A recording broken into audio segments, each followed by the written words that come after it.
সইরা বসেন, আপনি দেখি একেবারে কোলে বসে পড়ছেন।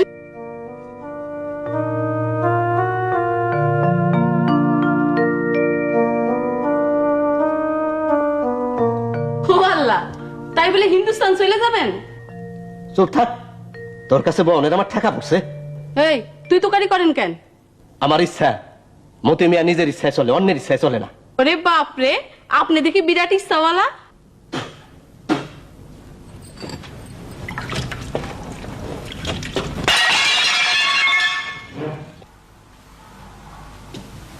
এই কি হয়েছে? কিছু হয় নাই চাচা যান, ফুলি হাত থেকে ফিকা প্লেট ভাঙছে। কাজকর্ম সাবধানে করবা ফুলি, মন লাগাইয়া করবা। তোমার মতন একটা কামের লোক থাকলে তো গৃহস্থ ফতের ফকির হইব 6 মাসে।